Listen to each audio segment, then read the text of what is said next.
Si vous n'avez pas de jardin, mais que vous voulez quand même prendre soin de plantes, ou que vous avez un espace extérieur, mais qu'il n'y a pas une grande diversité de plantes, je peux vous présenter une technique afin d'arranger cela.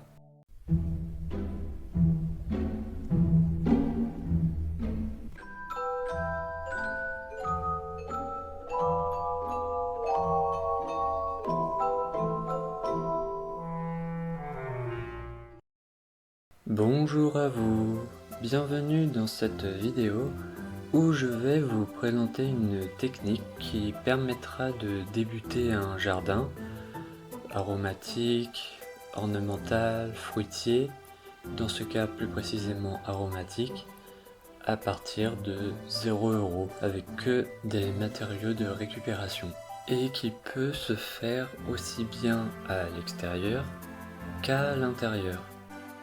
Et pour commencer à cultiver des plantes, l'un des éléments principaux c'est la terre. J'ai donc ce mélange qui est composé de broyat de bois et de tonte de pelouse. C'est ce qu'on appelle de la matière carbonée et ça permet d'avoir une structure plutôt légère au sol. Là nous avons de la terre de jardin assez classique mais que j'ai récupéré seulement en couche superficielle pour ne pas que ça soit justement trop condensé. Et en plus il y a quelques restes de feuilles et de pétales qui commencent à se décomposer. Et enfin je vais y ajouter des éléments particulièrement nutritifs car il s'agit de fumier que j'ai récupéré auprès de quelqu'un qui a des chevaux, avec mélangé à ça aussi des fientes de poules qui elles viennent du jardin. Je mélange tout afin d'homogénéiser au maximum le substrat.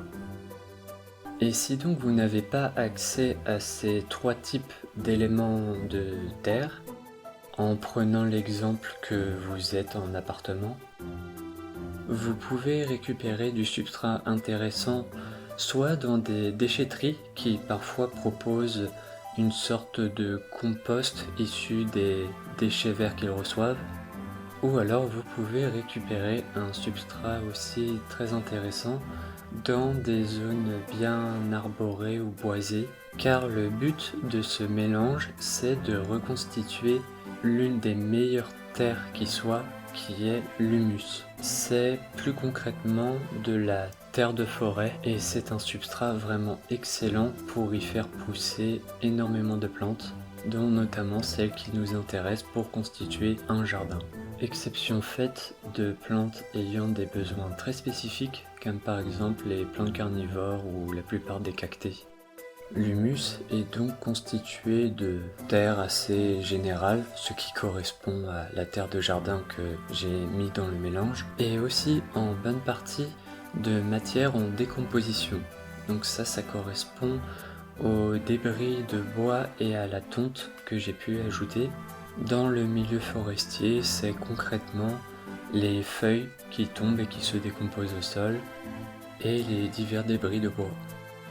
Et enfin, le fumier et les fientes que j'ai pu ajouter, c'est le fruit de la faune et de la vie qui est dans les milieux forestiers. Je mélange grossièrement en un tiers, sans trop essayer d'avoir un équilibre spécifique ou parfait, même si avoir à la limite un petit peu plus de matière fertilisante, ça peut aider à avoir une pousse plus optimale et rapide. Mais ça n'est pas ça qui va dicter de la réussite ou non de cette mise en place. Ensuite, il nous faut un endroit où mettre ce substrat, et donc pour cela, il nous faut des pots. Si vous voulez vraiment des pots, on peut en trouver gratuitement, certaines personnes en donnent, ou même les jardineries parfois mettent en extérieur des bacs dans lesquels les gens mettent et se servent, notamment en pot. Et si jamais ça n'est vraiment pas accessible pour vous, vous pouvez toujours prendre une bouteille que vous découpez que vous percez au fond et ça vous fait un pot personnalisé en plus par rapport à la hauteur en fonction de ce que vous voulez y mettre. Et enfin, pour cultiver des plantes, il nous faut des plantes. Des plantes qu'on peut tenter de récupérer par bouture. C'est-à-dire qu'on n'a juste qu'à découper une partie de tige ou de branche qui contient des feuilles et de les laisser tremper dans de l'eau. Là, j'ai donc récupéré un bocal dont j'ai percé le couvercle pour pouvoir y insérer les tiges afin que ça trempe dans l'eau tout en ayant la partie extérieure bien maintenue vers le haut.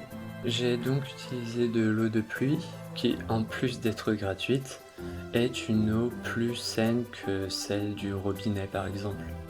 J'ai laissé ce bocal derrière une fenêtre pendant quelques jours et des racines se sont développées. On peut même voir qu'il semble y avoir un début de bourgeon sous l'eau. Là, j'ai donc des boutures d'armoise cola qui ont vraiment l'odeur du soda, c'est impressionnant. J'ai aussi une bouture de menthe, malheureusement je ne sais plus quelle menthe en particulier il s'agit. Et une autre tentative de bouture de plant qui doit être une sorte de romarin. Malheureusement, celle-là n'a pas l'air d'avoir fait de racines. Certaines plantes sont plus propices et plus accessibles à bouturer que d'autres. J'ai donc tout le matériel qu'il me faut pour pouvoir commencer à mettre en pot ces boutures. Je remplis d'abord le pot à peu près à la moitié.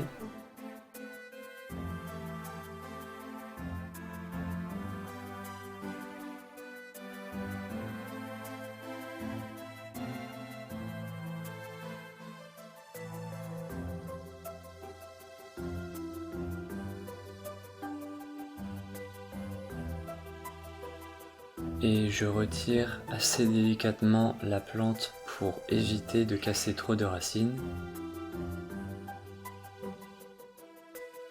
Puis je la plante légèrement dans le substrat, mais je laisse quand même les racines déborder pour qu'elles prennent l'espace dans le pot et pour ne pas qu'elles soient toutes regroupées dans la même zone et écrabouillées les unes contre les autres. Là, comme ça, je peux y rajouter encore du substrat par-dessus afin de recouvrir les racines et d'assurer à ce qu'elles soient bien enterrées.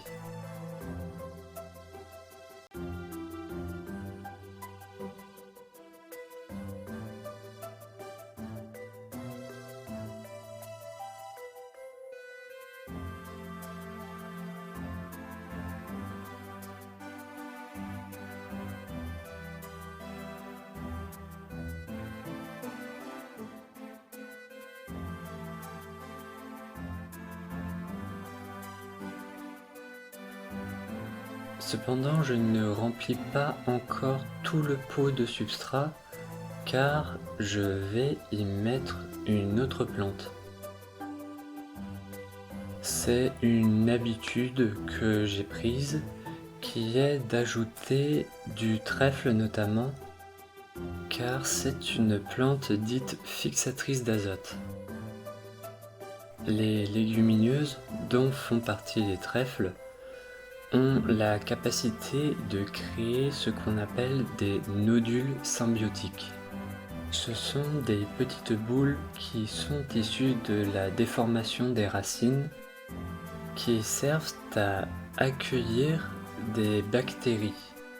Ces bactéries sont déjà naturellement présentes dans le sol, mais donc ces plantes fixatrices d'azote vont créer tout un système pour pouvoir leur permettre de proliférer. Car ces bactéries ont donc la capacité de capter l'azote de l'air, car la terre et l'air ne sont pas hermétiquement séparés, et donc cet azote aérien présent dans la partie superficielle de la terre va être transformé par ces bactéries, notamment en ammoniac, qui est un fertilisant naturel très intéressant. au point où certaines plantes ont mis en place donc des moyens pour accueillir au maximum ces bactéries pour profiter de cette fertilisation. Donc je suppose que des plantes qui permettent d'optimiser la présence et la quantité de bactéries fertilisantes dans le sol peuvent être intéressantes à mettre dans des pots pour y faire se développer de nouveaux plants issus de boutures. Ça rajoute un peu de biodiversité au sein de ce microbiome qu'est le pot, et en plus ça ne dérange pas particulièrement le développement de l'autre plante, donc même si ça fonctionne pas vraiment, au pire ça ne dérange en rien. Donc ce n'est pas une nécessité absolue si vous ne pouvez pas trouver des plants de trèfle que vous pouvez réimplanter dans des pots, c'est pas grave. Et pour ajouter encore de la diversité dans ce petit pot, j'aime bien y ajouter 1 ou 2 vers de terre. Ça permet donc de garder une structure plutôt aérée grâce aux galeries qui vont creuser, et en plus ils vont assister à la décomposition, notamment là dans mon cas de la tonte et du broyat de bois, afin de renforcer l'activité biologique du substrat. En plus des vers de terre, il y a d'autres êtres déjà présents, mais j'aime bien rajouter quand même concrètement des vers de terre pour être sûr qu'il y ait une autre forme de vie dans ce microbiome que nous sommes en train de créer.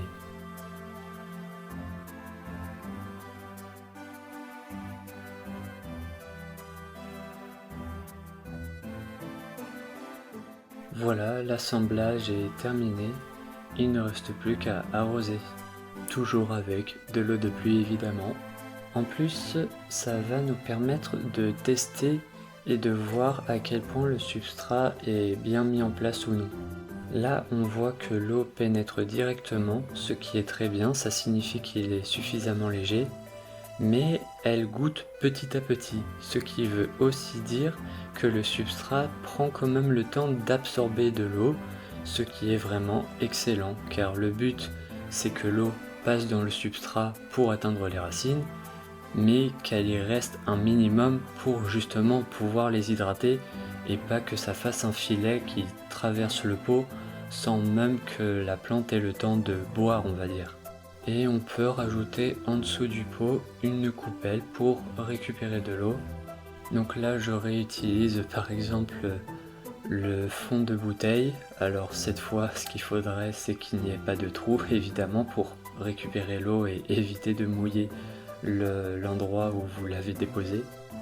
Et le fait d'avoir une sorte de réserve en dessous du pot peut être bien intéressante, car si jamais vous ne pouvez pas arroser souvent parce que vous êtes facilement absent, et bien ça peut créer naturellement une réserve d'eau qui va tout de même rester en partie en dehors du pot, et donc ça ne va pas noyer les racines et amener des risques de pourrissement. Mais en plus, si c'est transparent, on pourra remarquer si des racines commencent à dépasser du fond du pot, ce qui signifie qu'il faut soit rempoter ou alors implanter dans la zone définitive. Là, je mets en pot les autres boutures.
Et je me retrouve ainsi avec 4 petits pots que je peux donc soit conserver en intérieur en exposant bien à la lumière, ou alors je peux les installer dehors et le fait de les avoir mis en pot me permet de les bouger d'endroit en fonction de si la luminosité, le vent ou même si ça ne prend pas l'eau lorsqu'il pleut me permettra donc de les bouger pour les mettre dans un endroit plus optimal et ainsi savoir où les implanter pour leur zone de vie définitive. Là j'ai donc un pot de bouture de menthe que j'ai fait il y a plusieurs jours. On retrouve le trèfle qui se porte bien et qui a même de nouvelles feuilles en pousse. Et donc la menthe avec de très belles nouvelles feuilles. On voit toujours les anciennes feuilles qui ont commencé à être un peu attaquées. Mais donc le plant réussit à bien pousser, à créer de nouvelles tiges et de nouvelles feuilles. Et j'ai même l'impression qu'une pousse est en train de sortir de terre via probablement les racines. Si jamais certaines boutures sont assez sensibles à la température et même à l'humidité de l'air, vous pouvez ajouter par-dessus le pot un autre pot ou bocal.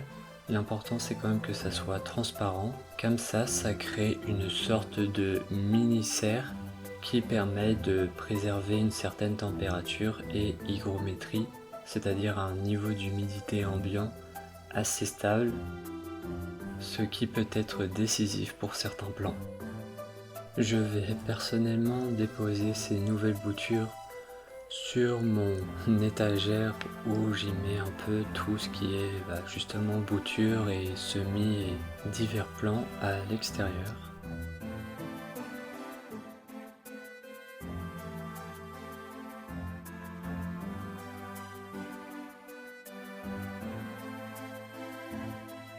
Là, on peut voir une verveine citronnelle que j'ai donc bouturée. On peut le remarquer avec la présence de trèfle que je mets donc toujours dans mes pots de bouture. Cette verveine qui grandit donc vraiment bien.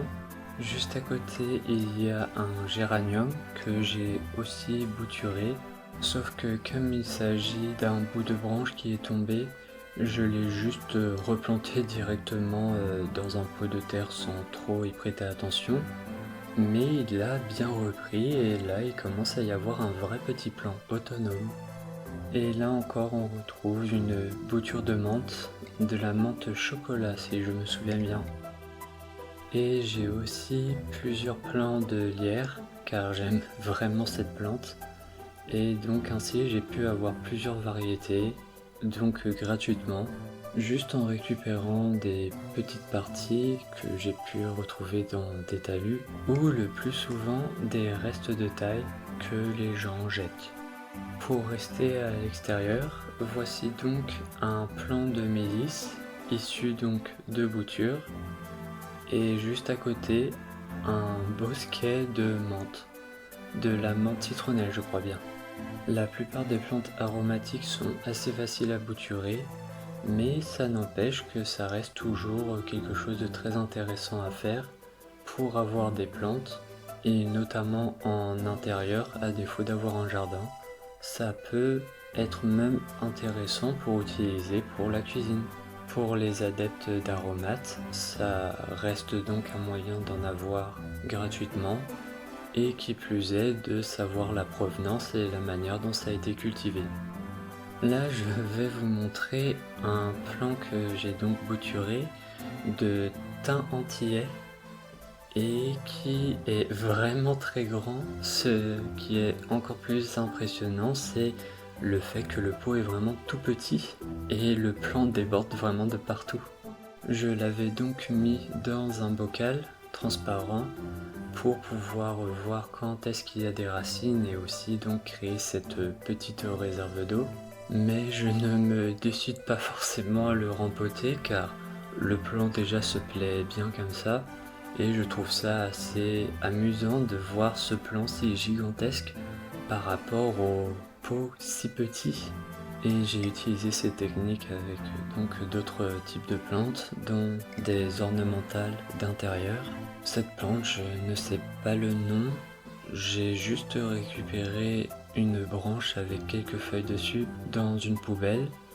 Et donc j'ai pris le temps de la bouturer pour voir ce que ça allait donner. Et donc, eh bien là, j'en suis venu au point de devoir la rempoter. Sauf que là, j'ai utilisé plus de terre de jardin que un mélange optimisé humifère. Ce qui fait qu'il y a ce qu'on appelle des adventices, c'est-à-dire d'autres plantes qui ont spontanément poussé dedans. Mais ça ne dérange pas, donc ça n'est pas problématique de laisser ça comme ça. On peut bien voir d'où provient la lumière car elle est vraiment orientée presque à la verticale, mais elle vit très bien comme ça, donc tant que ça lui va, ça me va. Et en plus ça permet de voir encore mieux l'effet recto-verso, côté vert assez intense, et le côté violet qui rappelle les tiges et qui brise un peu les nuances de vert. Et pour la petite bouture qui n'a pas encore sorti de racines, je vais la garder en intérieur et la mettre dans un bocal. Ainsi, ça va permettre donc d'avoir une certaine stabilité au niveau de la température et de l'humidité ambiante. Et ça pourra peut-être lui permettre de développer ses racines et donc de pouvoir grandir. Avec cela, vous avez donc de quoi commencer un jardin, donc soit en intérieur faute d'espace extérieur, ou donc de commencer à avoir des plantes en les mettant d'abord en pot pour vérifier qu'elles se développent bien, et par la suite pouvoir les mettre en extérieur pour pouvoir les implanter et augmenter la diversité de votre jardin. Tout ça gratuitement. Merci de m'avoir suivi, prenez soin de vous, de ceux qui vous entourent, et à la prochaine!